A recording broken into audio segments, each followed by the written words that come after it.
Hello and welcome to another edition of Video Games to the Max. I am your host, Shawn Layden. With me, as usual, Mr. Marc Morrison. Howdy.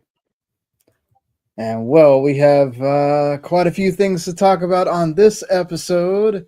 Unfortunately, a lot of it seems kind of negative, but there is some good things. I've been playing Fantasian. Finally get to talk about that. Marc's been playing Infinity Nikki and some other things. Unfortunately, we got to talk about more bad news for Ubisoft. The closure of XDefiant and what that means for those studios that were working on that game. Also talking about the seasonal content ending for Foamstars, which another negative for live service games. And Suicide Squad. Yeah, and Suicide Squad, and also the year in review for Xbox, which hasn't necessarily been all that great, except for maybe it's been saved by a certain Indiana Jones. But we'll get into all that stuff and more right after this.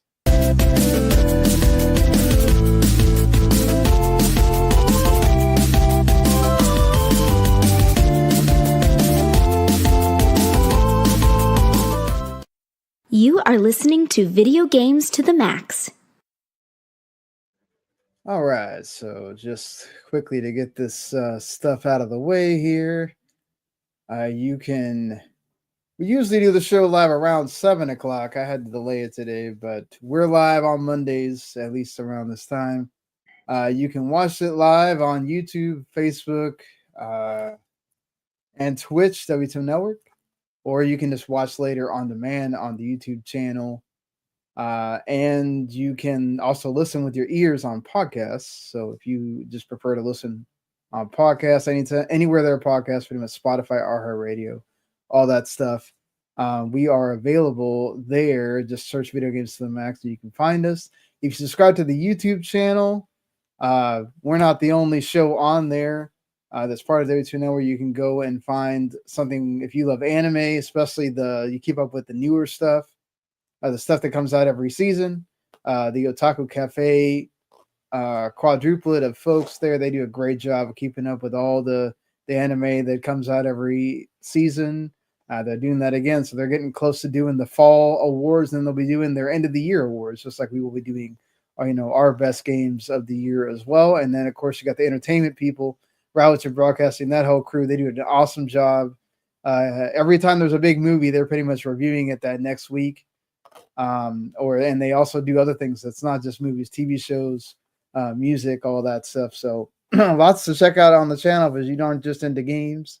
So it's worth subscribing, hit that follow, all that stuff that helps us out. And of course, you can review on podcasts that helps us out as well. So just to go ahead and finish that housekeeping there. And well, yeah, let's go ahead and get into the games here before we get into a lot of stuff that's not necessarily positive. So you finished Alan Wake 2 now? Yep. Yeah, last week or so. So you weren't too hot on it when we were talking about it the week before. Anything changed on it? You have finished it? I would actually say my opinion is even lower. Even lower? Okay. So what made your opinion go lower about? I didn't like the basic foundational setup of the game. It like wraps up like really quickly and kind of like abruptly. There was at least one part where like I didn't like if the game. I was kind of following a guide, and if the guide didn't explicitly say, "Hey, go here," like I wouldn't have figured it out at all, and the game like doesn't tell you at all what to do. Yeah. I managed to get all the stupid like riddles, most of the pages. I had most of the stuff in the game. Like I didn't like breeze through it or blow through it or anything. It would have really helped though. And they introduced this in some later patch, and they don't like tell you this at all. There are options in the game that just give you like infinite health and infinite like bullets. Really? And it's like, okay. That would have been nice. That would have been really nice. Or just like completely eliminate combat. Because yeah, like there are parts that are just you're going up against like 6 guys at once, and it's like this is not great. No. I think Alan Wake 1 is just like a much more ambitious game. Like you had like, I remember like there was a boss fight against a darkness, infected like, renovator or like a bulldozer or something like that, and I was like, that's cool. Why isn't any of that in this game? Like, and this game just felt like super like limited in scope. Like, there's 4 main areas. You know, there's Bright Falls, there's Watery, there's the lake. Those are like the 3 main ones, and then there's like the New York City kind of equivalent, like the Dark Place. And there's like 4 little areas in each one of those. Like Watery has like, you know, the trailer park and like the coffee world and the garage. And I said, okay, but there's nothing really to like aside from collecting shit. There's not a lot to do in these areas unless the plot like demands it. And it just felt like that Alan Wake American Nightmare game, like blown up, like expanded a lot, but it felt like really cyclical, you know. Yeah, I can kind of see what you mean, but it felt like the budget went more to, I guess, the cinematics and the kind of yeah, I other get, things but that like, weren't in the original necessarily. They had cinematics in the original, but like that game was, I mean, it was made in like what 2 generations ago at this point. So yeah, I mean, this was like double the budget at least. I think like yeah, 50 million to Alan Wake 1's 20 or so. But I don't know. I would have had. I mean, I would have probably personally had like less cinematics than and actual more gameplay elements. Like I brought it up to you, and you were yeah. almost, like, dumbfounded or like, you know, defending it. But I'm like, you can't even drive in this game. And Well, I I'm like, mean, you first can't. game, no, you It's can't. you know. Well, no, I'm not saying you can't, but it wasn't really Oh, made for that. It's more of a survival horror game, I think, but like than there are survival horror games where you drive. right. But I mean, most of the time, it's what like one moment. You're not sitting there driving the whole game, or Sure, you but I think know, like it adds more fullness to the game if you can drive around as opposed yeah, to just pick where you want to go from this menu, or it can actually add random elements. Like I think Alan Wake 1 had a lot more also as far as like side characters, uh, or like memorable characters at least than this, you know, Alan Wake 2. Uh, yeah. like I will it, agree there. yeah. Um, Like I was just thinking of, you know, like Deadly Premonition. Like that's not a good okay, game, but it's a memorable game and it right. sticks with you. Like I think Alan Wake 1 sticks with you and this one doesn't. I'll probably blow through it again just for trophy pick up, and if I can play it with a, you know, one hit kill mode on, that'll be cool. But Yeah, no different sorts of different folks. I loved it a lot. It was one of my favorite games of see, last year. that's the thing. Yeah, I wanted to like it. Like I wasn't like I had a negative view on it going in. Like yeah. I was excited to play it, and yeah, it just kept letting me down more and more. I'm like, oh man, this is a downer. I mean, and, And not that can happen. You know, I understand that. Like, yeah, not for the right reason. Like, yeah, uh, yeah, I'm glad to it finish it does at least. share a lot with Silent Hill, which I know you weren't a big fan of either. Sure. So, I mean, I think that y- definitely you Well, can tell. this game at least had functional combat. You know, like Silent Yeah, Hill 2 kind of especially doesn't.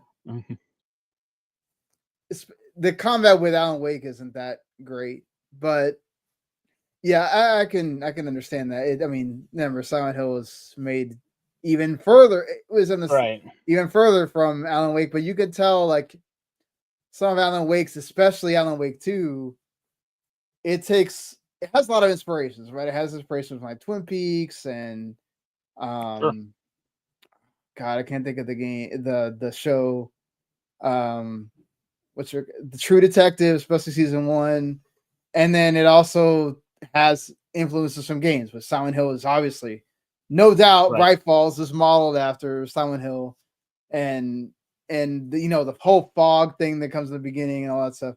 Like some of that story is kind of still psychological, all in your mind kind of thing, especially with the Mind Palace, Yeah. all that. So like I can kind of understand where some of that doesn't click for you because you didn't like that game. So when they're trying to model that even more off of this instead of Alan Wake 1, which felt more like almost like an adventure game at times with like zombies equivalents and stuff like that, or even an action game.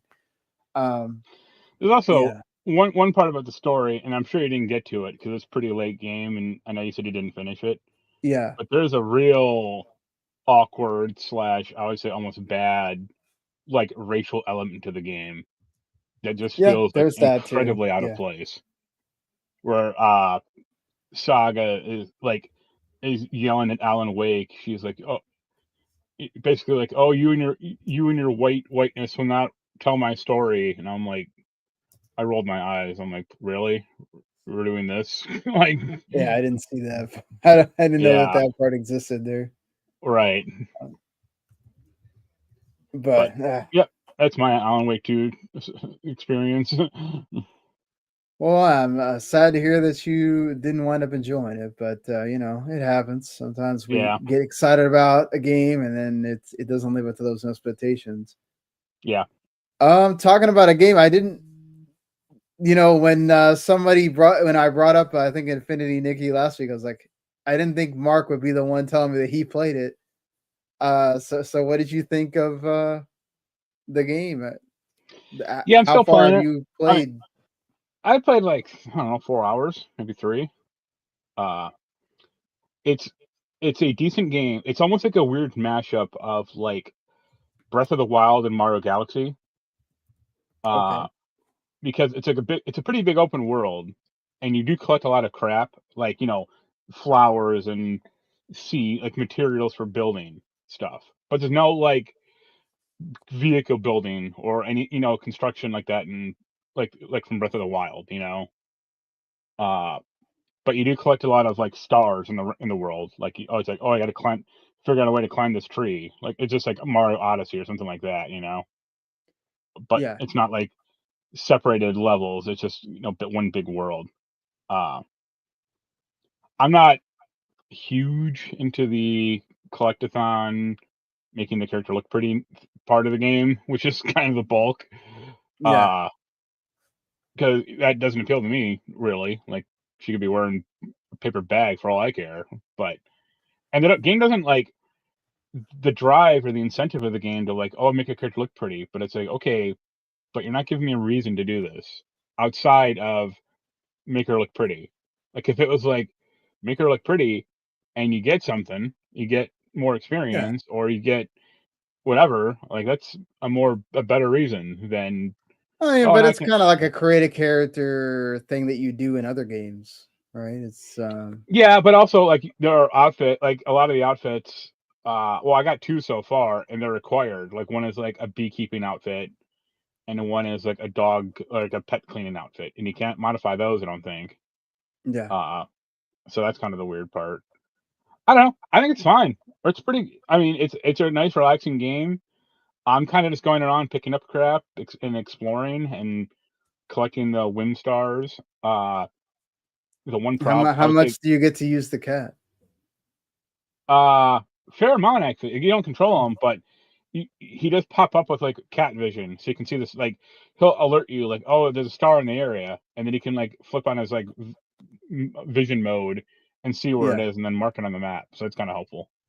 The one problem with the game really is the UI is like a disaster. Why? And it's incredibly busy, but it doesn't actually tell you a lot of stuff. Like one of the first mission was like go in your heart of infinity and unlock this outfit. And I'm like, okay, how do I do this?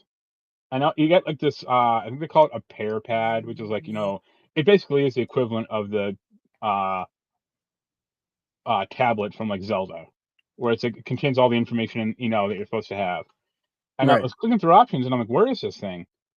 I got to the point where I had to look up a video online of the guy doing the mission, and he was on PC. And he was like, oh, press the I key and I'll bring it up. I'm like, yo, dog, I'm on a PS5. I don't have an I key. I have a circle button. Yeah. And I eventually did figure it out. You have to like open up there's like a quick menu, and it's buried in there, and it's like, why isn't it? And like the Heart of Infinity is basically like your skill tree. It seems like one of the most important things in the game, and it's like, why isn't this in the main map or the main pause menu? Like, it's bewildering, Right. And all of the other it has like a master option list, like press R2 and it'll have it doesn't even tell you. They're like hieroglyphics or like map symbols. It's like, oh, this is a book icon, or Yeah. this is like 3 dots, and I'm like, why can't I just say options menu? Or is it really that hard? So, and the No. whole like free to play stuff is a hellscape. That it's like, oh my god, like So who how knows? bad is that? Like, is it really in your face about trying to get you to use money, or Like the initial pause menu, no. But if you die like one layer deep into it, especially like the Reverie system, which is basically it is their gotcha machine, then it's whole hog. And there's like 9 different currencies, and I'm like, I don't know what half of these are. And it's like, oh, I got Yeah. 10 diamonds. And I'm like, should I save these or should I let them go? And it has like a key, like a password system, where it's like, oh, if you type in, it'll give codes out, and it's like, oh, if you type in codes, you'll get 10,000 bling, and like bling is like their basic free currency. It's like like the actual in-game one. And I'm like, is that a lot or a little? Because I entered this one code in and I got like 200,000, and that seems like a lot, but I don't know. I have like 7 million or something right now, so or some like preposterous number. I don't know. It's fine. Like it's almost like kind of like Animal Crossing also, where you're just kind of picking up bugs and just doing like simple stuff. Like I don't think there's a crafting except for like the outfits themselves. Right. I think there's like a fishing part though. I haven't gotten to that yet though. I have seen the fishing, so Yeah. definitely there is fishing in there. Have you? Right. How's the combat? Have you like fought? Yeah, I anything, mean, or- it's really basic but simple. Like you just press circle and you kind of fire out this like energy bullet thing that like one shots it. There are harder enemies I've seen. Like there's like this like loot goblin thing that takes like 3 shots, but that's it so far. Like I kind of want to see a harder enemy, like where I actually have to like do some more than brain dead combat. Yeah, I just think the world is kind of pleasant to explore, which that's fine. That's the And vibe I've been getting online. Is people are just enjoying it to be in the world, yeah, like it's good to like throw in a podcast or just throw in some TV show where you don't have to like really pay attention. It's, I want to collect these 10 more Foamstars or like figure out where this stupid thing is or something like that. So I'll keep at it for a little while until it like really gets agreed. Like I entered in too many codes in the game, and it's like, you've reached your daily limit for free crap, and I was like, Yeah. okay, then don't have so much of this stuff then. Like, Right. I mean, I guess I just entered the rest of these codes in tomorrow. But how are you enjoying the Indiana? Yeah. I mean, plus I should note, I think it has like, was it 10 million downloads? Yeah, I At got this some point, which ridiculous. is it's crazy. I mean, it's probably gonna take a while, or if it does rival Genshin Impact, but I mean, it is doing well. So people are really buying into the whole free to play thing. I'm surprised you did not check out Marvel Rivals. It is also. I'm kind of done with competitive shooters, or at least for a while. Yeah, fair enough. I have not. From one of Outer Haven's Jordan Andel, he did the review for them, and he loved it a lot. He said that's his game of the year right now. Marvel or Infinity? Or no, not Infinity. I'm sorry, you segued into Indiana Jones. Oh, Indiana Jones, yeah. And I saw a lot of people have this same kind of thought. I've only played like 2 hours, so I can't really comment a lot on it. The intro part is really cool. It feels like it's straight out of one of the movies. And I love how they just immediately segue from, you start the game and it's just right there. It starts. Like, so it feels like you are already experiencing the movie. And Troy Baker does a heck of a job doing Harrison Ford. He sounds a lot. I mean, there's times where I forgot that that's Troy Baker doing that voice. He does that really well. So you know, props to Troy Baker. I mean, he's a pro's pro, obviously, but you know.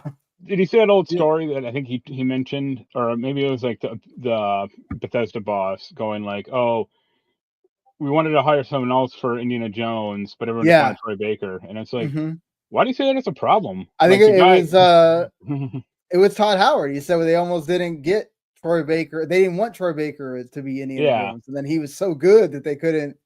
It's like, why wouldn't say no? Try to do this? Yeah, like who cares if he's popular or well known? Like, he's obviously not doing like the regular Troy Baker voice. So, the game. I'm gonna say this. So it's not. It's, you know, if you're used to playing machine games like shooters, they very much did this like Indiana Jones. So this is a more stealth heavy game. And you can punching people is actually feels pretty good. Not gonna lie, it's actually a fun thing. And then like going and finding and doing the Indiana Jones stuff, finding the things that you need to find, like the puzzle elements and all that stuff, is the little bit that I've gotten to do. Like that first part is the Vatican, like going inside the Vatican after you get through that initial like intro section, where they're in like Peru, I think it is. So that stuff's fun. And like I said, like you really get a grasp of the, if you enjoy Indiana Jones, which I'm not the biggest fan of Indiana Jones, so I don't have that reverence for it, but I do appreciate it as a landmark of film and all that stuff. My dad loved it when I was a kid.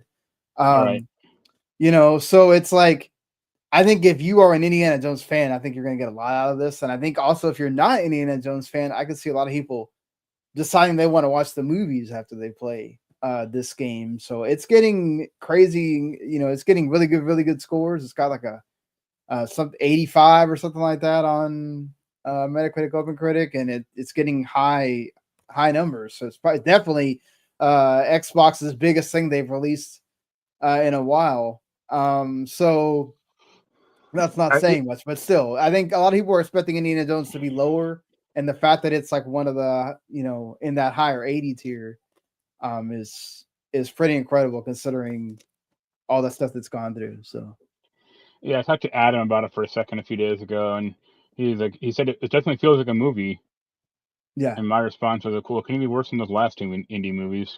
Yeah, but it's not Uncharted. Like it's not like it lets you explore, it lets you do stuff. It's not just going from point to point and you know, doing all that. So, and there's even a way you can make it easy for yourself if you want, right? You can make it. They have two modes where you can make the combat harder, and you can make the puzzle adventure elements easier if you want. If you don't want to deal with the puzzles, you can do that, which I think is really cool. I'm glad that they did that because there's people like me that I'm going to try for a little bit, but if the puzzles start getting annoying, I'm going to probably just dumb it down because I care about some of the other stuff, just getting to see stuff. I don't really care about like spending 2 hours trying to do this puzzle.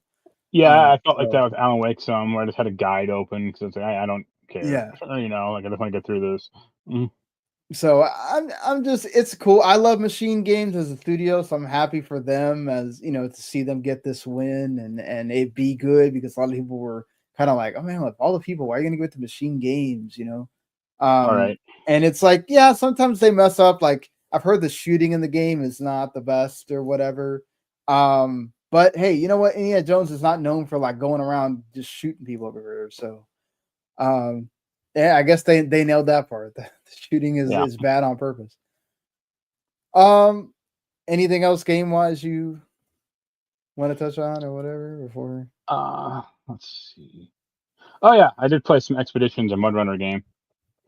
How is that? I know you're a big Mudrunner fan, so it's good. I think it's better than it's kind of weird. It's paradoxically better and worse than SnowRunner. I like SnowRunner's like landscapes and like it being in the snow. Like I thought that was a lot of fun. So this is all like seen in the desert pretty much.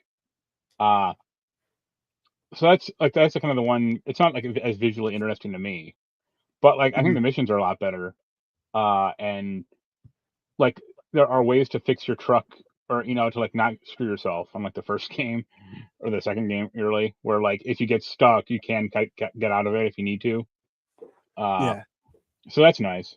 And I think it's also kind of like I think it's relaxing. Jens didn't like Stormrunner because he thought it was like really like not panic but anxiety inducing, which I thought was like it was interesting because it's like you're literally like alone. Like it's not like some monster is gonna like get you or anything. Like this entire world is empty. But he didn't. I think he didn't like the idea of like getting stuck in the bog or whatever. I'm like, well, you're never really stuck. Like, there's always some way to get out of it. Like, even if you go back to like your home base. But yeah, I like it. I'll keep plugging away at it. 'Cause, I mean, there's a lot of not combat, a lot of missions in the game. So I have enough, a lot for you to do there, so that's good. yeah. The last game that I've been playing for a while, I was playing it last week, but I couldn't talk about it, was Fantasian. Yep. This is, of course, the Hironobu Sakaguchi and Nobuo Uematsu title. That's feels like a Final Fantasy game, but it doesn't have the Final Fantasy name. And this is, of course, Uematsu's last full original soundtrack, which is pretty great. You do have the option, and it's there for you whenever you want to go and play other Final Fantasy games. Yoshi P helped with getting this thing on consoles and all that, so that's why. And also, Sakaguchi is a huge fan of Final Fantasy 14. So the last two 14 expansion soundtracks, battle music is in there along with 16. So I know 16 is not your like favorite game, Mark, but it does have really great battle music. So I put that on quite a bit. It's varied. Like so there's 3 different types of battles on the game. So there's 3 different types of Final Fantasy music that kind of goes along with it. Right. So that's how that works. If you cared about how that whole Final Fantasy union worked for that game.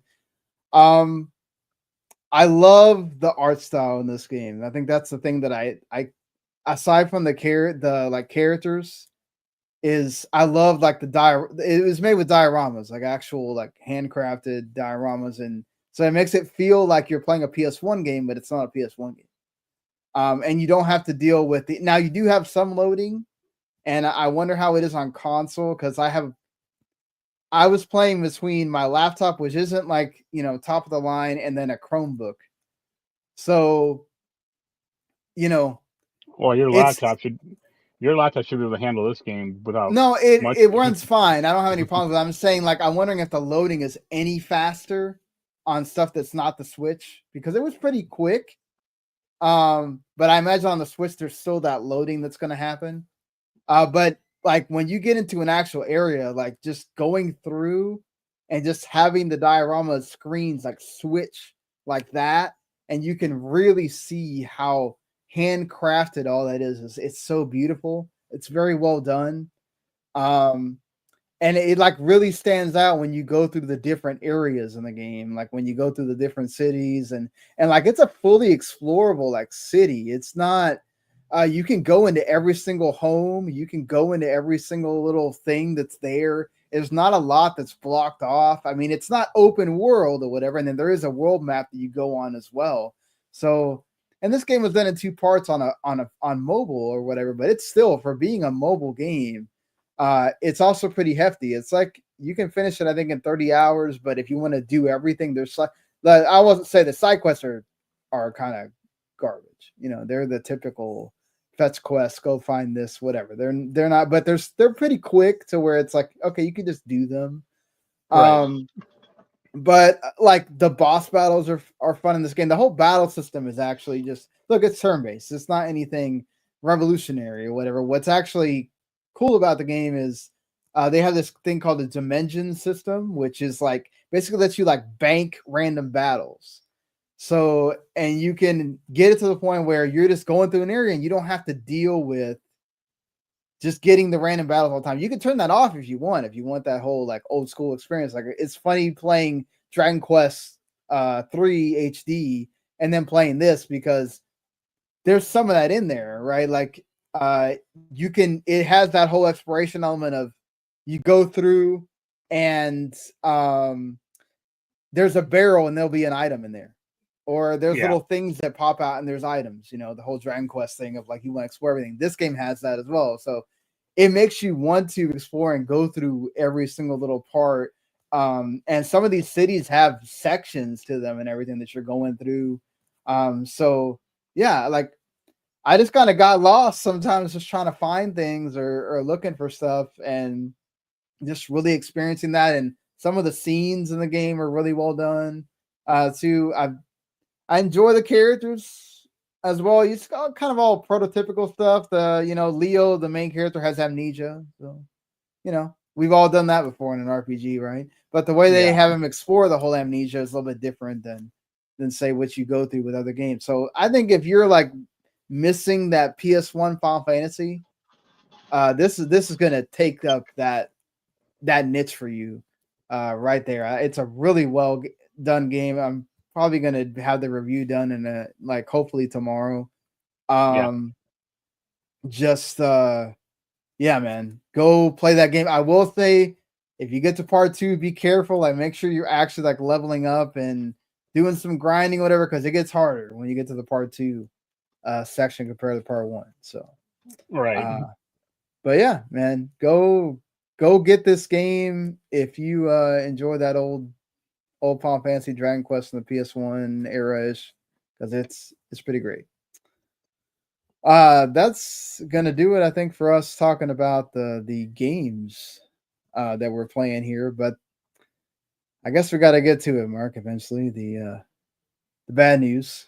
And I want to start off by saying that we're not the people you want to hear us talk about the actual game, XDefiant. I'm not here to talk about the actual game. By all intents and purposes, it's actually pretty good. It's just we're talking about the things around this game, which is also just Ubisoft's terrible year in general.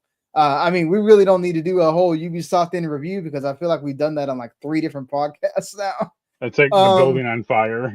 Yeah, so it's basically just the end of their year, just the culmination of that, honestly.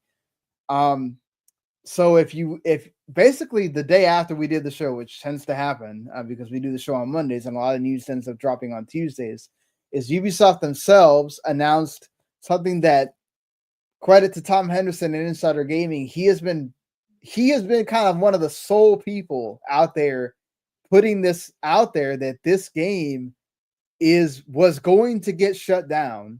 He kept saying it. Ubisoft kept refuting it, that it was fine. There's nothing wrong with XDefiant. We have seasonal content still in the pipeline, which they did. They technically do have, and season 3 is still going to happen. They just had a season 4 already in the pipeline, and that's not going to happen anymore. So the XDefiant in general is getting shut down.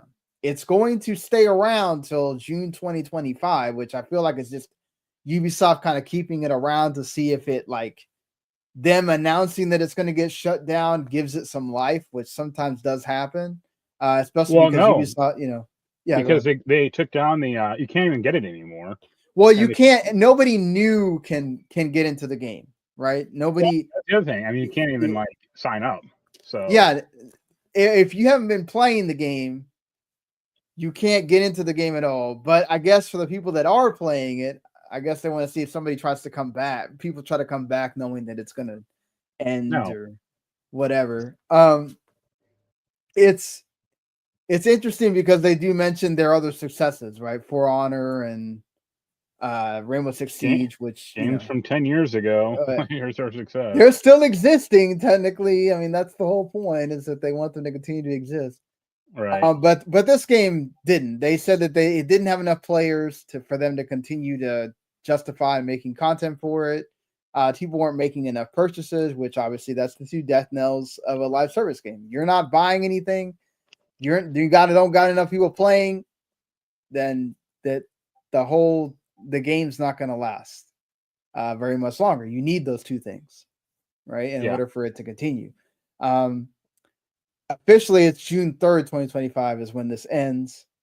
But from the they announced it, like Marc mentioned, you can no longer download the game, have any player registrations or purchases will no longer be available for XDefiant. So you're using basically what you got, and playing it till whenever you want to play it. Like I said, I have heard the game is functional. The game is good. It's similar to Concord, right? The game is good. The game is functional. I mean, the it's problem functional, is, but I wouldn't say it's good, or well, the problem is that like we talked about, you can't just be good anymore. You have to be great. You have to have something that sets you apart. Well, yeah, you And, have to stand out, and it just being like, hey, it's a bog standard military shooter, but it doesn't have any of the cachet that Call of Duty has. And also, this thing was not on Steam. Right, that's the other problem. Time, so I mean, say what you will, but again, we keep seeing this, that when you talk about multiplayer games, you're going to exclude Steam. You're going to have a problem. I mean, the only big multiplayer games that like do well is like League of Legends, Apex. I don't think that's on Steam, and like Tarkov. That's about it. Fortnite. That's not. Yeah, that's true. I mean, that's a big one probably, but Fortnite is Fortnite, right? That's the thing that like kind of like besides PUBG just like launched this whole thing. Like Fortnite is by itself, in that atmosphere. Right. So, and thank you, Andres, for watching. He did say that he liked XDefiant a bit too. So it's like, and he mentions they should have made better skins, which I agree. And that's the thing. Ubisoft tried to make this like, they almost tried to make it like a Ubisoft live service game. Right, like it was like, oh, we're gonna have teams from other Ubisoft games. Right, yeah, I remember that. And this is gonna be the thing that's. They keep talking about that nonsense, like it's gonna be like, oh, we're gonna have this, Tom Clancy verse, or it's gonna be like Third Echelon versus, the Division people or crap like that, and it's like no one wants this. Like, I don't know that was gonna be the selling point for the game, right? It's and it was heavily influenced by Call of Duty, like you said. But then when it's like Call of Duty comes out and has a fantastic Call of Duty, it's really hard to kind of get people to want to play this game when Call of Duty is amazing this year. So go play that. It came out like a month before or whatever, like a month and a half or so. Okay, And that's the thing; it didn't even last the full year before it got shut down.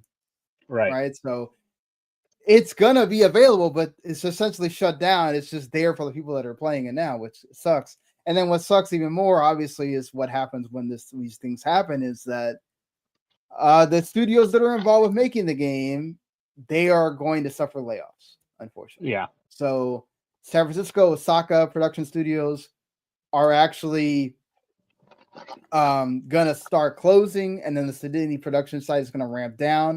143 people are going to be departing San Francisco, and 134 people are likely to depart in Osaka and Sydney. Some of these people are going to get put into other studios, but you're still having people lose jobs. And unfortunately, that's the cycle that it feels like Ubisoft has been in. My big question is, given the state of this and Ubisoft in general and how bad this game bombed, how long do you think to keep Skull and Bones going? I feel like that's got to be next, right? Like, or how long until they shut down Ubisoft Singapore? Yeah, I wonder if there's like contractual obligations with that at some point. Maybe that's a difficult one because it's like it got to the point with Skull and Bones where it was like it got delayed so many times. It's like they almost put that thing out to die, and then it almost got to the point too where it's almost like the Concord situation in that way where it's like, could you have just like canceled that game? Skull and Bones couldn't because they had that contract with like the Singapore government that like they had to release a game for like the tax write-off or whatever. Right, they had to, but it's just almost at that point. It's like I wonder if Ubisoft if they could have in some way found a way to like cancel that game because it's like they did everything they possibly could to almost put it out DOA, and then when it came out, it's just like it's there. What are you talking about, man? It's Ubisoft's first quadruple A game. Right, yeah. And it's funny because every quadruple A game, like not from Ubisoft, but in general that they've announced, has been like an epic failure. And then like the other things that aren't helping with this either is that they come out and basically double down on the fact that they're going to continue with live service games as one of their pillars, which I get it. A lot of the games that they have existing are live service games, right? But also it's just like, I don't know. I guess I get you're trying to save face, but maybe that you need to figure out that there might be a pivot that you need to do somewhere that's Right. not continuing to go down this road, because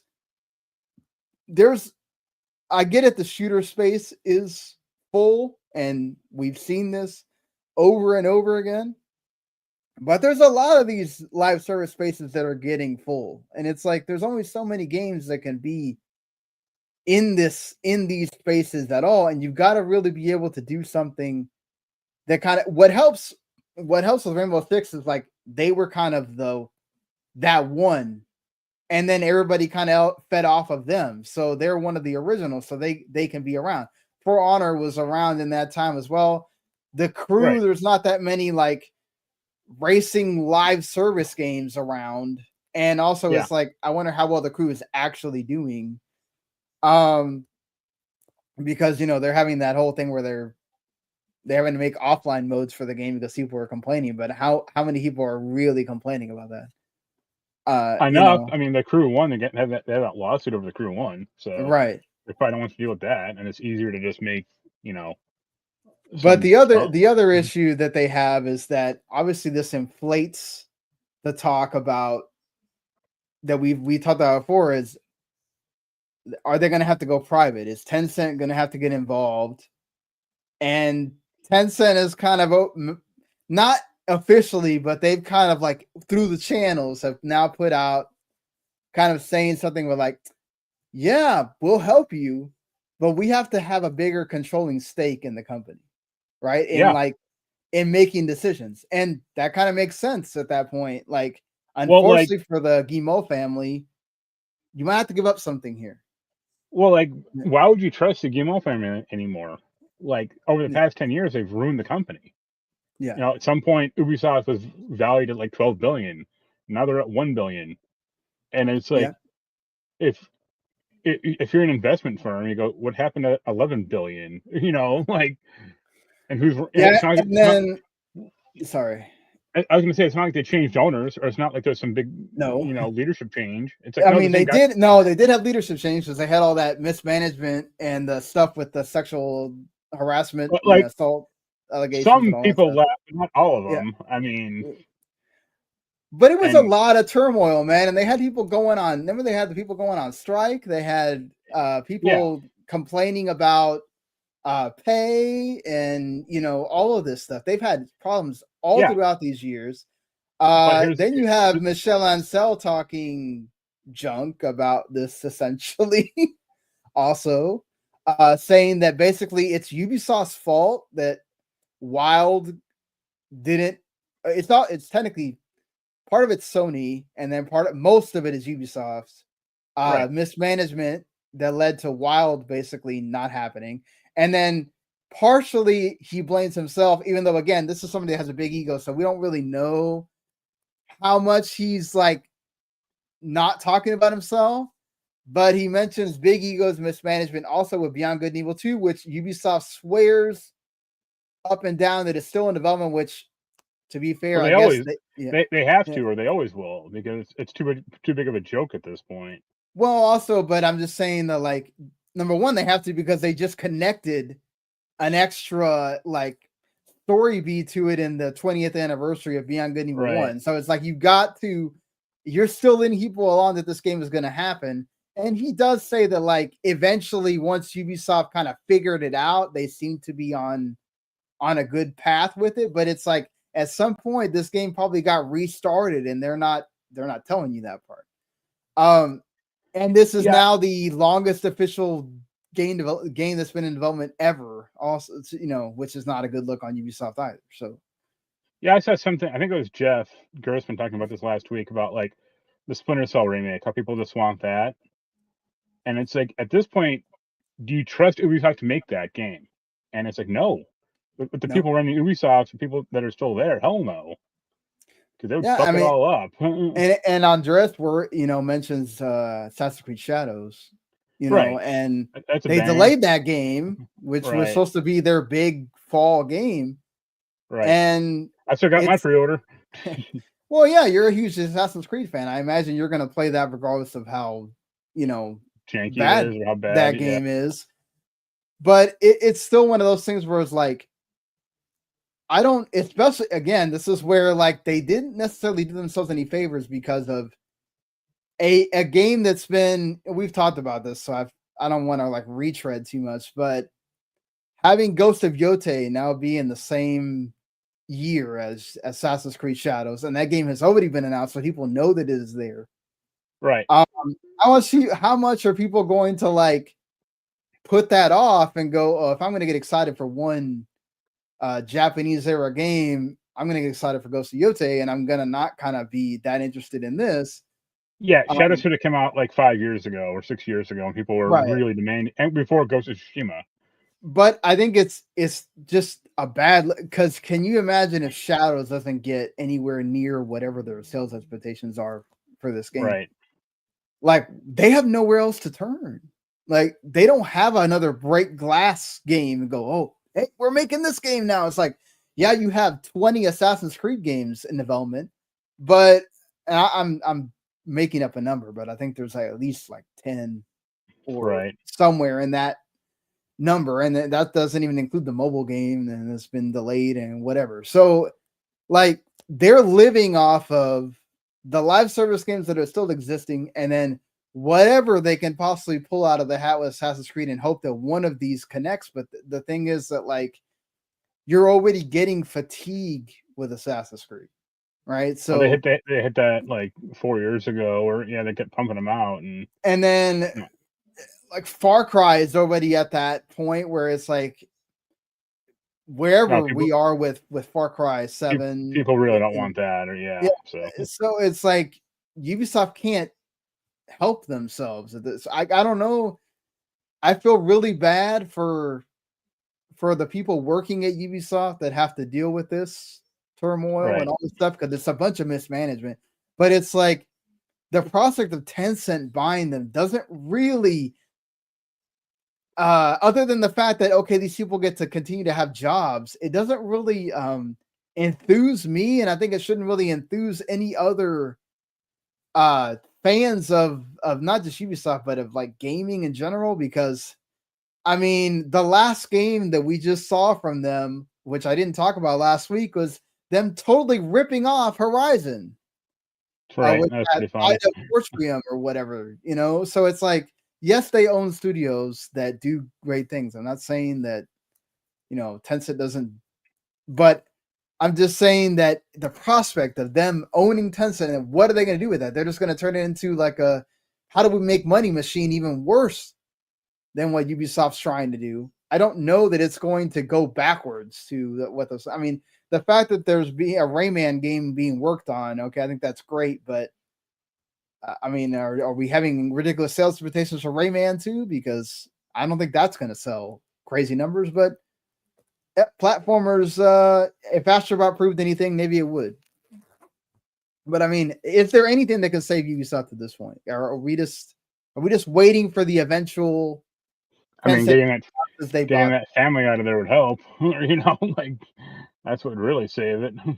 Yeah, because another thing Tencent mentioned, which it's been kind of bandied about, like what if somebody else were to put in, right? And who's rich enough to buy it that would like leave them alone? Like Sony can't, Microsoft really can't. Well, Sony can if they're doing if Sony's going after Katakawa and all that, they're not going to bother with Ubisoft. And there's again, Ubisoft has hurt themselves so bad that there's really nothing there for somebody to buy. Even if Sony, like that deal somehow fell through or they had the money, I think Ubisoft is too damaged at this point. They wouldn't, unless it was like, we'll take Ubisoft, but we have to we can do everything we can do anything we want with it. I said, okay, Right. that may be one thing, but And another thing too is that how much I don't know that even Microsoft will be looking at them, and if they are, we know what's going to happen with the other things. Again, we're going to have more layoffs, people that are redundant that are going to lose their jobs, which is unfortunate. It's just none of this looks good. You can blame some of this on the industry, but about 90-something% of this is Ubisoft and mismanagement. So, right. I don't want to keep beating the same drum, but really they have had absolutely everything you could possibly think of happen to them in this year. It's been negative. Like Star Wars Outlaws is a pretty good game by estimation, right? You didn't like it particularly that much. I played it enough. I beat it, so but I didn't. That's like it. that's kind of like their one and Prince of Persia, which unfortunately they disbanded the team that made Lost Crown, which is like their crowning achievement of a game this year that came out at the beginning of the year, and then after that it's like flatline the rest of it, and it sucks again to see as an industry this is a huge publisher that we used to talk about their games as being like the landmark, some of the landmark games you would play on each generation, and now to see where they have fallen is very upsetting. It's very sad. Yeah. To see. So, I think it would take the Guillemot family having to lose some of that control in order for some of this to. Right, and they don't want they seem like control freaks, or if they just took a step back and say, "Hey, we own it, but someone else is CEO, we still get money from it," that'd be fine. But the fact that E still wants to maintain control, and it's like, okay, look at your track record this year. Like, are you really the person that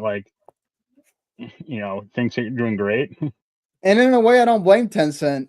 Why would you agree to have more input in the company and then somebody else can come in and just take it for pieces?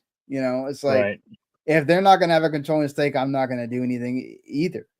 So looking at it from their perspective. But again, I don't want to keep going down the same drum. We've kind of talked about it on other shows as well. This is really unfortunate.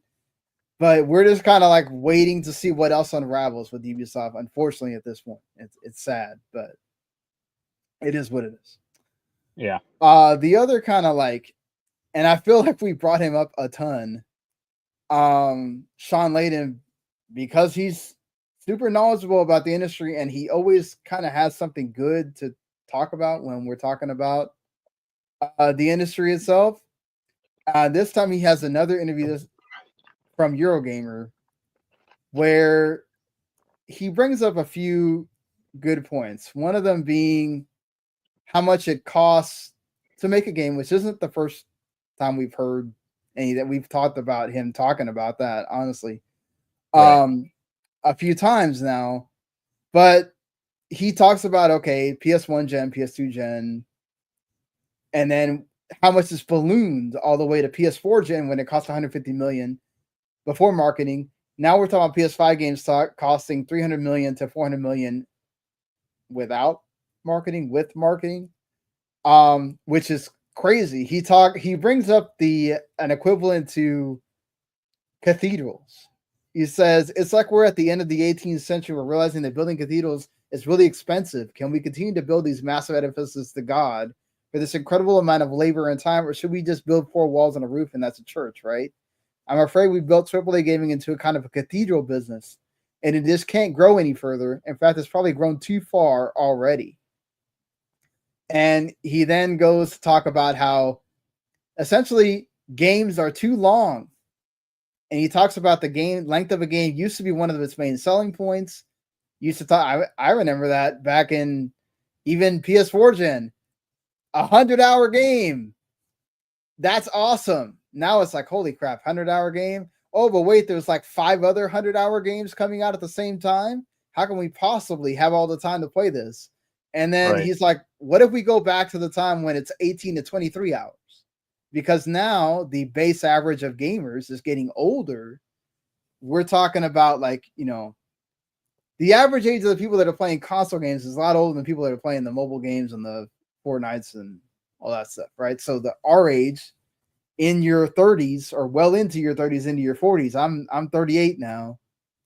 You're in that age range too of if you have a job and you have families, you don't have you can't play games all day like you could when you're 18 to 23. You went to college and then you really didn't have much else to do aside from studying or whatever. You could play games, right? Or when you were younger, when you're a teenager, you could play games all day if you want to. When you get older, you don't have that time. So knowing that your game is 100 hours, that really kind of puts that in perspective for you. It's like, I'm never finishing this. And he talks about that. He's like, if only 50% of players see the end of your game, what about all those millions you spent on the final level for only half the people to see it?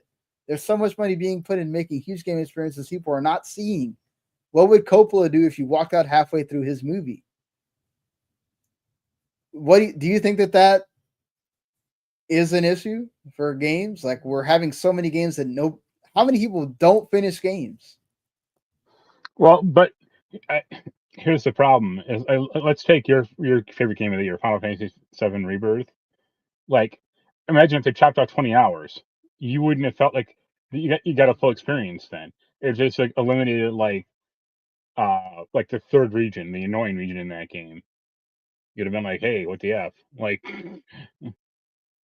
so I think games are too long. At least some of them are. But the problem is, gamers' expectations are out of whack, and they bitch and moan about length or graphics or whatever, and it just becomes this like weird echo chamber. So if something doesn't look amazing, then you'll have the Digital Foundry people going like, hey, it doesn't have ray tracing 2.1, and the DLSS effects aren't up to snuff, and it's like, oh my god, you people are nuts. Like, it's about how the game is played, not about how the game is how it looks. And Shawn disappeared.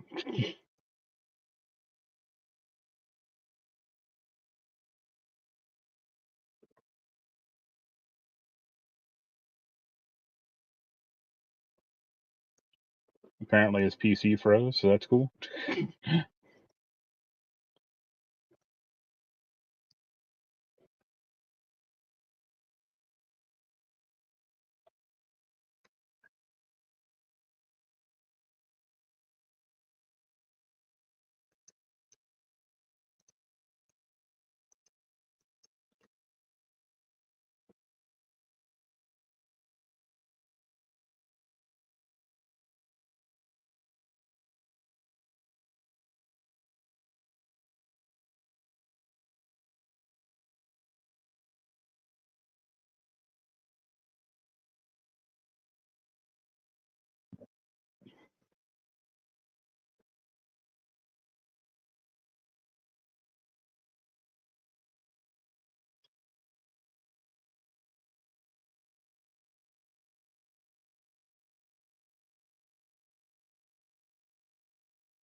Shawn should be back in a minute, hopefully.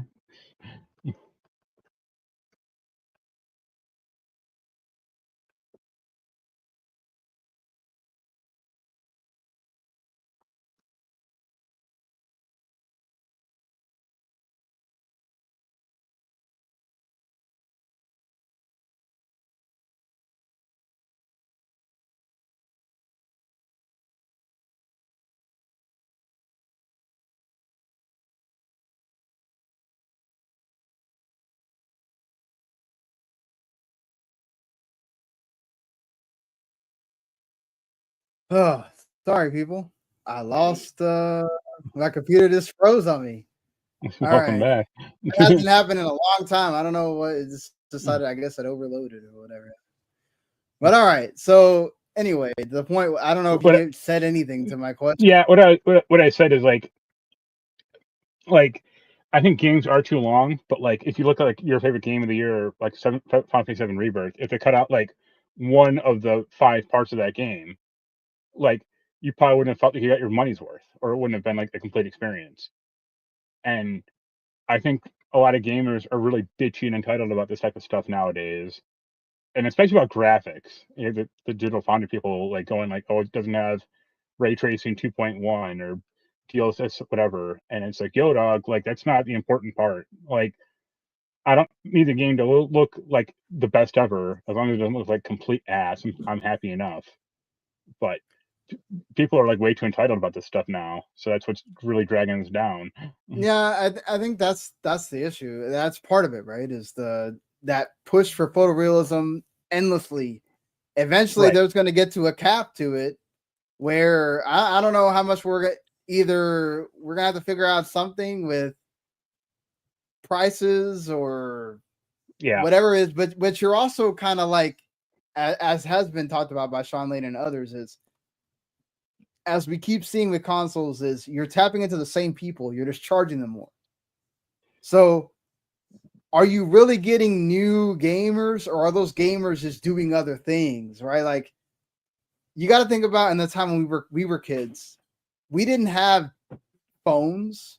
We had phones, but they couldn't do what you can do now. We had like flip phones and stuff that, like, oh, if it could text, that was a miracle, right? Like, we were the generation that started with texting. Texting was the thing. It was cool. And then you got Right. into video. You got into, we had instant messenger. You get on your computer, you did stuff with your messenger and all that stuff.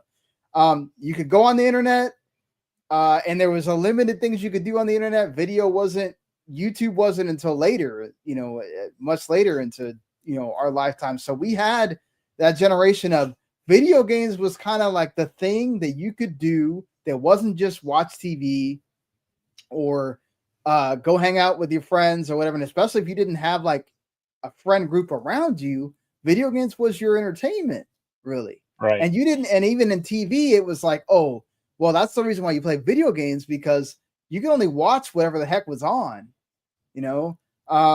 we had cable, but if you didn't have cable or you only had a certain amount of channels or whatever, it got boring. It's most of my life, I only had like 3 channels, or like 5 right. or 6 or whatever, and it's like great. Yeah, like I had cable, and that's why I got into sports so much, because you're not going to sit there and watch ESPN endlessly or whatever, Right.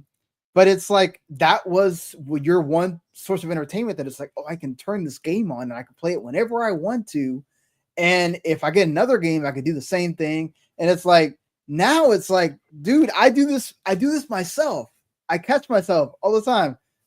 I'll put a game on and I'll sit there and I'll start scrolling through Blue Sky or Instagram or whatever. And I'll turn around and it's like 15 minutes just went by. And I was like, dude, what the heck? I could have been playing that game, It happens to everybody now because you're so glued to this thing, right? Like, so this thing right here is an entertainment thing in itself, not to mention the games you can play on it, right?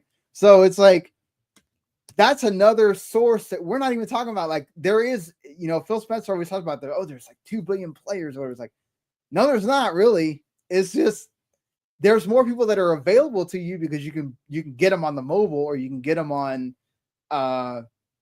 on the PC or whatever, but those markets eventually will become tapped. So what if people started doing with the mobile phones, right? These games are short. They just grab your attention and you don't sit there for that long playing them. So I think as much, and then what a report I saw today, or not today, I saw it like last week, I saw it going around Blue Sky, and it's very appropriate. People spend more time watching stuff about games than they do playing games. Why? Because watching stuff about games takes less time. I can learn about a game I can watch 5 reviews of Indiana Jones in the time that it'll take me to get through 1 hour of the game. So, now I don't agree with the people that necessarily say I played the game after they watched all the cutscenes or whatever. Hey, whatever you want to determine that for yourself, that's you. But I just think it is an issue with the gaming industry in itself. Like but the thing is, like, do you think people will accept going backwards to play less time for the same amount of money? Because how much do people say, oh, but it's got to be 60 hours. I'm not paying $60. I mean, that's what I was saying. Is they're too entitled, or Yeah. if they had a game, if Call of Duty didn't look better every year, if it looked the same, or even it was like worse, but like, hey, it's now there's no lag at all in the multiplayer, or something like that, people would still complain, but like, no, it has to look better, or I'm not paying $70 for this thing. Right. So yeah, it's just like too entitled. Like, it's kind of the same reason why like indie games aren't as big, because most of the time there's not a budget for them. But even if there was, like, it wouldn't sell. It wouldn't sell like as good as some AAA game, or Madden or whatever. Yeah, there's people that just have a budget issue with games. Like if it's not AAA level, they're not touching it. And unfortunately, it's a vocal minority, I feel like, but it's that vocal minority that just say that. Right. And I think it's just the gamer that just buys the 2 or 3 games that they want to play every year, or they just play Fortnite, or they just play Madden, or they play Call of Duty or whatever. They have their game that they want to play, and they play that with their friends, and that's it. They're not interested in going and playing something else. A good example is GTA 6 when that comes out next year. Oh yeah. If it's not photorealistic and 300 hours of gameplay, and it causes people to orgasm in their seats, people are going to complain and bitch. And it's like, it never promised any of this stuff. Like, there's going to be people that are going to be out there trying to find the stupidest bug that there ever is. Yeah, they're like, this one sign in this corner of the street has misset type font or whatever. Yeah, but that's just the people being stupid on social media. But you know what is going to happen with that game is it's going to be the game that everybody's playing, right? It is going to be the thing that it'll become like the new de facto standard, right? Exactly. So, yeah, and that's the thing. I just feel like he's right in that instance that at some point we're going to have to. Embracing indie games is actually a good thing, because that's where you have a lot of the new stuff happen. The actual like revolutionary things in gaming happen a lot in the indie game space. Just people don't get to see that much. They just see it once the AAA games start attaching themselves to that stuff. Like, right? Like, all the roguelike things really kicked off a lot in indie games. And then all of a sudden, now we're going to start putting this into the bigger games. Let's start putting that in there. But yeah, again, Shawn Layden has a great point there. I don't know when we're going to see it, but he has a point about we might want to start doing some kind of shift, because live service is really not working. Putting more and more money into games is not working. Yeah. So something's got to give in that area of you're not going to be able to monetize the crap out of people, because eventually they're going to get to the point where, you know what, I'm just not going to spend on this game, right? Or if they are, they're just going to, again, keep playing that same game consistently. So, yeah. But, all right. Moving on from that, just really quick before we get to the Xbox year in review thing, just because it kind of goes along with this. Foamstars is not shutting down, but it is shutting down its seasonal content. Yeah. So essentially, once it starts in a couple of days, December 13th, the last season, the Party Goes On season, and then January 17th is when it ends, and then that's it. There's no more seasonal content being made for the game. It will continue to go on, Square Enix says, until a definitive time, and they are going to have the Foamstars Cup, which is a series like in-game events and stuff. But they're not going to just keep, putting content into it. We've talked about Foamstars before, I feel like. I don't think any of us. I don't think we played it though. I played it a little bit. Okay. I played some matches. It's fine. It's fun. It isn't necessarily like it has Splatoon elements, but it's also its own game. Right. I just think that they didn't do it any favors by sticking it on PlayStation Plus with not a lot of announcement, having it be buried essentially by Final Fantasy VII Rebirth the same day, and then them kind of just moseying it along, and it didn't really feel like you had a lot of people talking about it. You didn't have like the big influencers playing this game or people like really pushing it. Right. So, and then I think their attention just completely, Square Enix's attention completely turns into Rebirth, and that's it. Right. Like that game is just what it's going to be. And unfortunately, it didn't bring in enough people. And it is what it is now. It's just another live service game that is down. Just like Suicide Squad.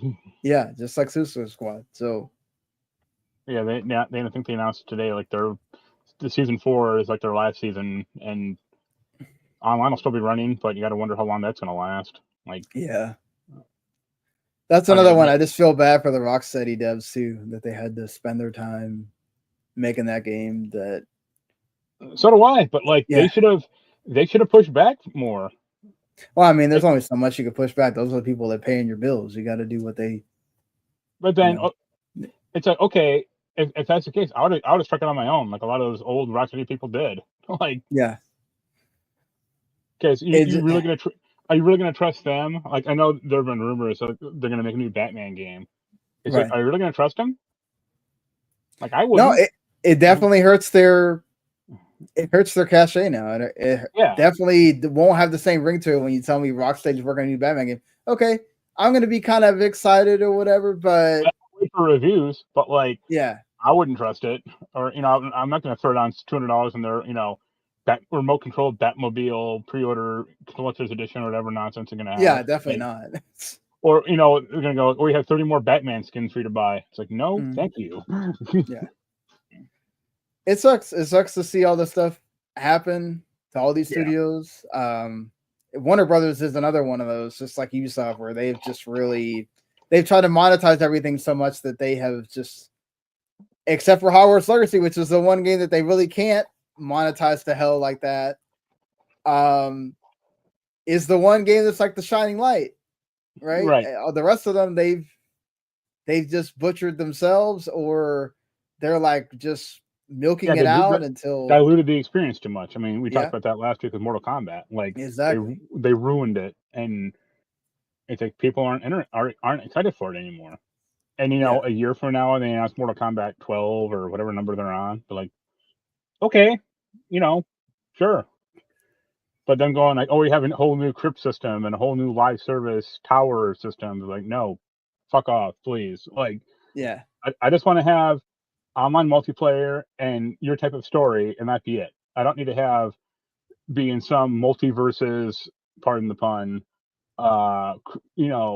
ladder across realm fighting tournament nonsense, or to have 8 million. Well, I mean, Mortal Kombat's been doing that for a long time. I don't know if necessarily that is what's killing it. It's the whole monetization aspect of it. But that's a part of it. So that's the thing is, you complete.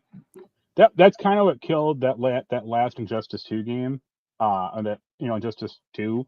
Like, they had this like really kooky online system where you're fighting on other Earths, and it's like, no, just is it too hard? Is it too much to just have this be like a basic game? Like, it may not you'll generate more profits because more people will be excited to play. That's true. It's true. Harry Potter Hogwarts Legacy proved that you can just make this open world game that people want to experience, and it doesn't have to have things that are constantly reminding you that you need to spend money, and people will enjoy it. That game does have some cosmetic DLC, but it's extremely minor, and it's so negligible. It essentially doesn't matter.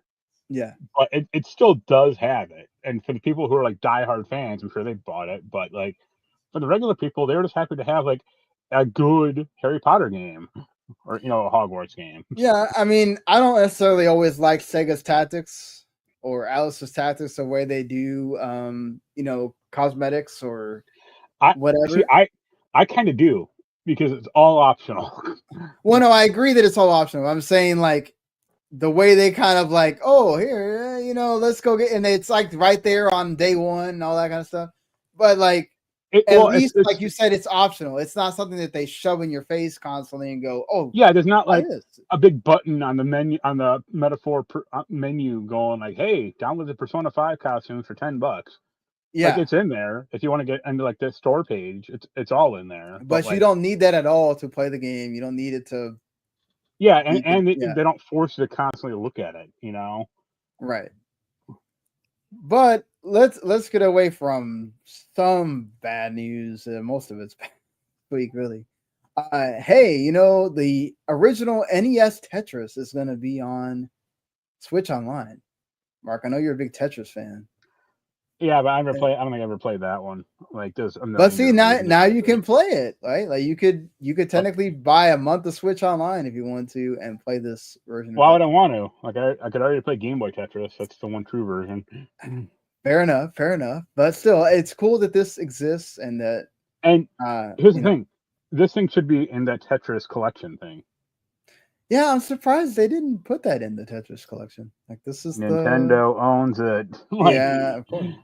So of course, I mean that shit, like the same, like the Game Boy. I think there's like a Game Boy version, but it's not like the 1-to-1 of it necessarily. Yeah. But like they can't make it anymore. Or I mean, all they can do is like relicense it or like re-put it out. So it's like I ought to put it in that thing, like, and try to get some goodwill. Well, speaking of Game Boy games, you could also get Donkey Kong Land 3 on your Switch Online. So now you can play the whole Donkey Kong Land series. Great. On there. That's those are okay. I mean, for the time, those were okay platformers, Right. You also have good news in that if you're excited for Come Deliverance 2, it's coming out a week earlier on February 4th now instead of February 11th. They've also announced that there's going to be basically at launch PS5 Pro Enhanced and also have performance modes, the 60 frames for Xbox Series and PS5, which they're basically taking a shot at Avowed there, in which the devs said that they cannot do the 60 frames at launch, that they were targeting 30. So, which is another thing, again, like that's another thing that's like talked about constantly of like, yeah, it's got to be 60 frames. It's got to be 60 frames. People are like, gamers are too damn entitled. Like, so, but that one kind of makes sense because we used to have 60 frames. We just didn't have the 4K, right? So now it's like you want both, and that's really difficult. But then now you have these TVs that like doesn't look as great if you don't have the 60, right? And then people get used to playing at 60, and it's hard to go backwards, which I understand. So sometimes they'll take like really bad looking, like Final Fantasy VII Rebirth, bad looking graphics, just have the 60 frames. That's how much it's that important to people. But thankfully they fixed that. Now you just got to pay $700 to play. Yep, the best version of Final Fantasy VII Rebirth instead. So some more bad news before we get to the Xbox stuff. Illfonic Studios had to suffer layoffs. They basically made the whole state of the industry kind of thing of saying that they had to cut people in their teams, which again sucks to see. Also didn't help that Killer Clowns from Outer Space game came out and was like not good. Another game that tried to do the live service kind of thing, tried to be like Dead by Daylight, and it's like Dead by Daylight's already Dead by Daylight. You can't really beat that. So it's like, it's basically the same game with just a different skin. It's like, okay, but yeah, we got this game. So I mean, they also did the Friday the 13th. That was another one. I mean, that one was killed by other extraneous things. Right. That one was actually doing decently. That's the thing, is like Friday the 13th at least has like a lineage or a history. Like Killer Clowns, I think, had like the one movie and like maybe another one. I'm not sure, but like who cares? Right. So Did again, you- it sucks to I- see. Yeah. Is the Deck 9 stuff in this as well? No, I forgot to include the deck. What happened with Deck 9? Yeah, they had layoffs. More about trying to keep the studio going. It sounds like. Yeah. I mean, Life is Strange, Double Exposure, whatever didn't. Yeah. It did well, but then there's a whole controversy that happened with the characters, which didn't help it. Right. Sometimes when you do this early access stuff, it doesn't necessarily help you, and I think this is one of those times where the early access stuff was a negative towards the game, Right. because there's no buzz about the game at all when it finally came out. Yeah, exactly. And the problem also is like I think their handling of Life is Strange has not been good. No. Like the games might review well, but as far as like the fans care, no, they're like, the last Life is Strange game was really great. True Colors. True Colors, yeah, but since then it feels like it's kind of been right. Also, sadly, Croc Legends of the Gobbos has been delayed to Q1 2025. This feels like they just, why not give it some extra polish? You're going to come out in like December when people are just kind of starting to look at sales and get the Christmas gifts and stuff like that. And it might have helped them, but I don't have my version of Croc on hand. Hey, I'm kind of interested to like check this. It's been a long time since I played this game. So like I'm more excited for that Gex Enter the Gecko thing than Croc. Like, who gives a shit about Croc? I do agree with that. I have more fond memories of Gex, but it's cool that these games exist and they're being made, But all right. Talking about it's then they got the original studio to come back. So that's a positive on that. But talking about Xbox before we end the episode. This year for Xbox has been another weird one where it felt like they were going to have a lot more games than they did. And then you had Avowed get delayed. The one like big game that came out before November, December wound up being Hellblade, and that was it. And then that kind of,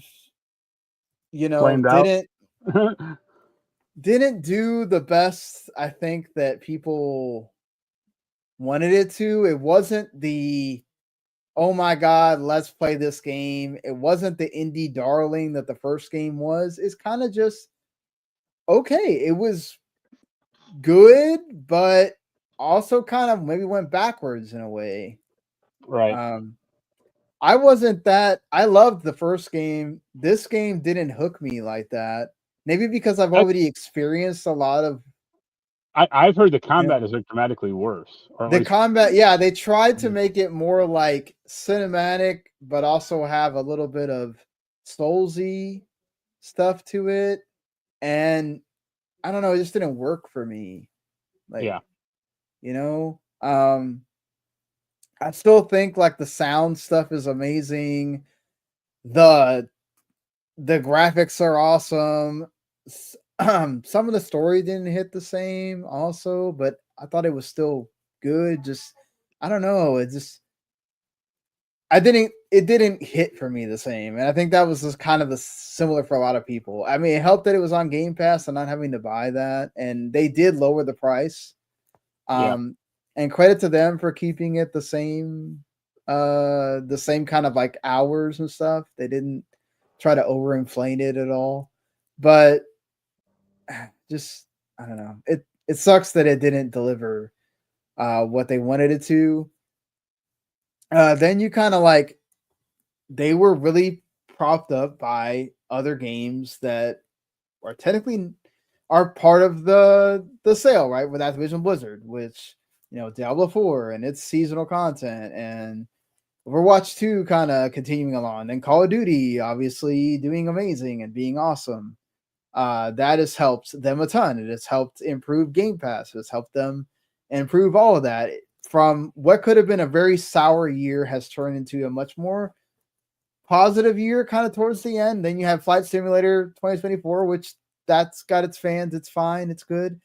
And then Well, Indiana no, Jones. Yeah, go that was ahead. a huge boondoggle. Yeah, I mean, it's kind of like an addition to what was already there, right? It's like that. No, like the Uh, server melted down for like the oh first well, 2 that weeks it was too. out. I mean, But they'll technically, fix that stuff. It's fine. It's like it's another one of those like, okay, it's the same. Oh, we gotta wait for Diablo 4 servers or what people are experiencing with Path of Exile 2 right now. You gotta wait, all that stuff too. It happens. And then you had Indiana Jones, and that has been really good to end of the year on a positive note.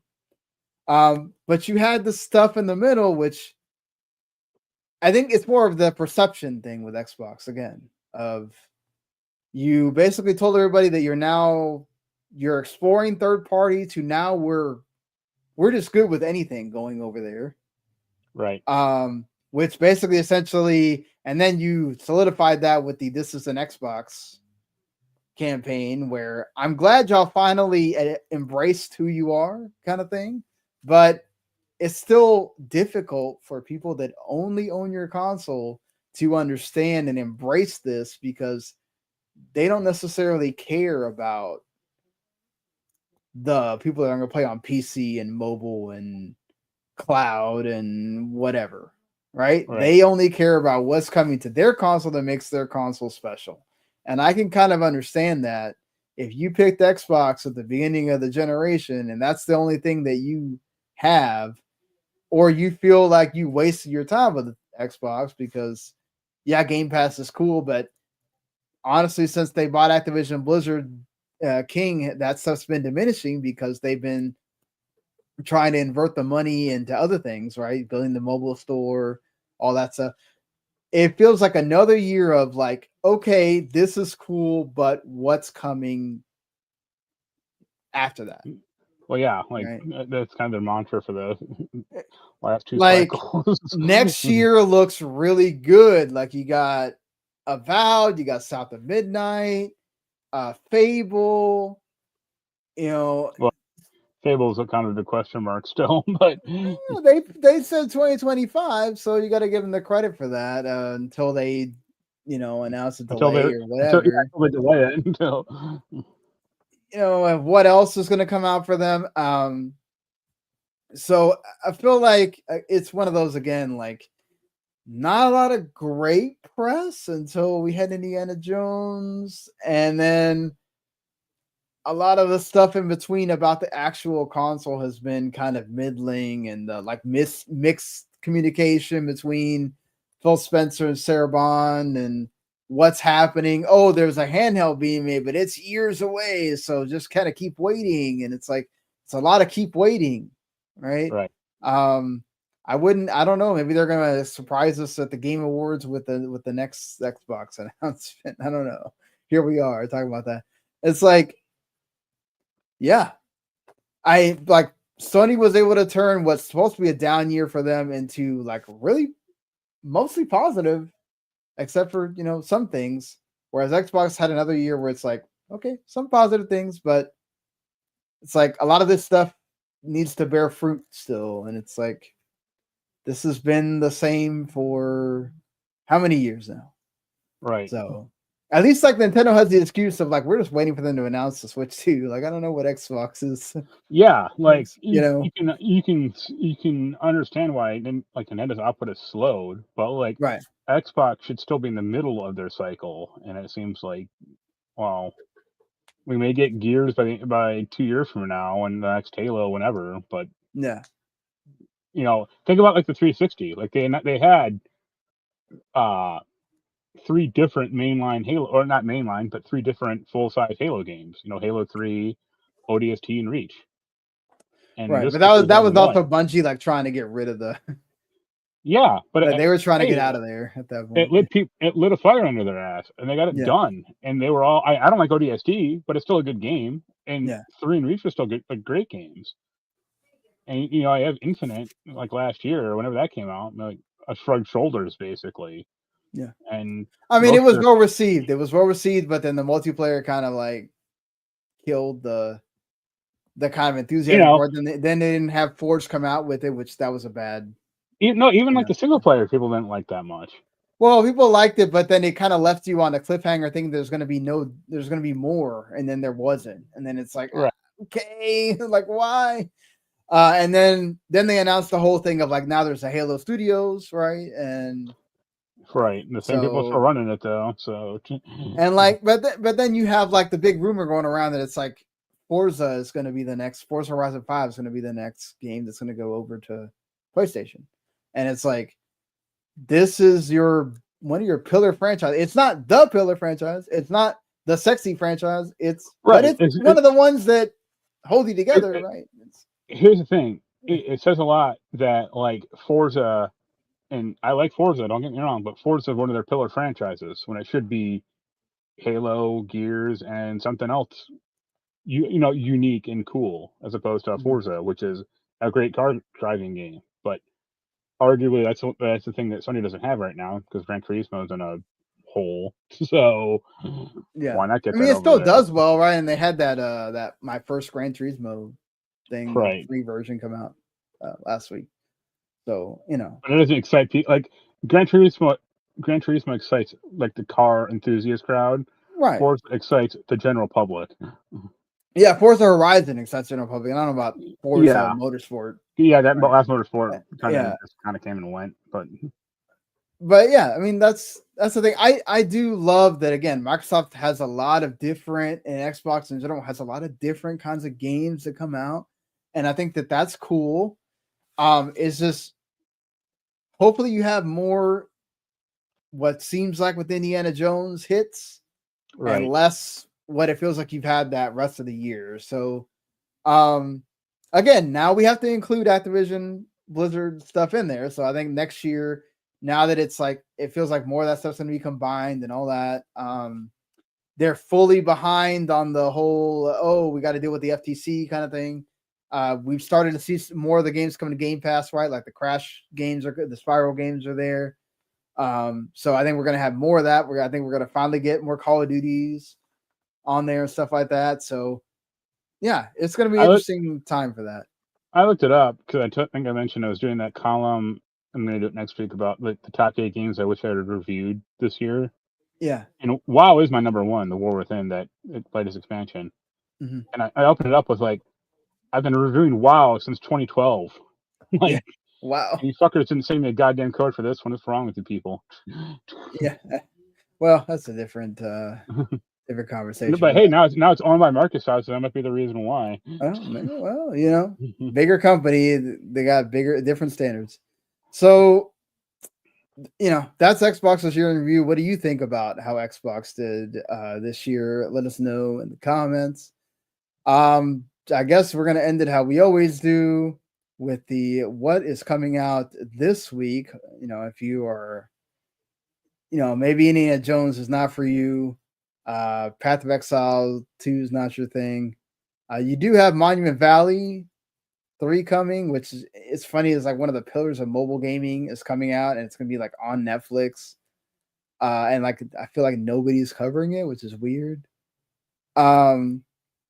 You do get that Mighty Morphin Power Rangers Rita's Rewind, which looks awesome.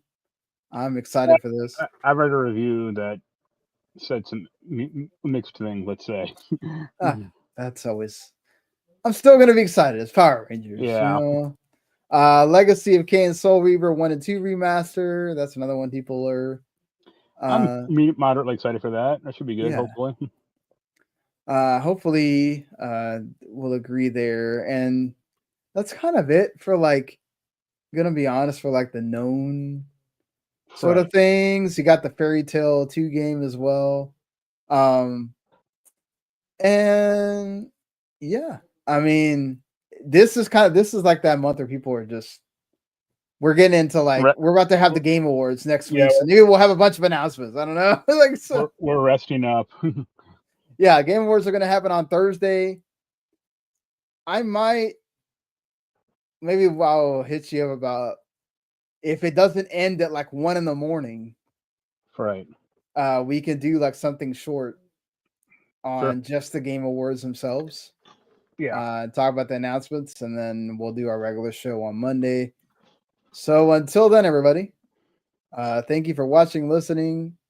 We appreciate you. Enjoy them games. We'll see you next week. Later. Later.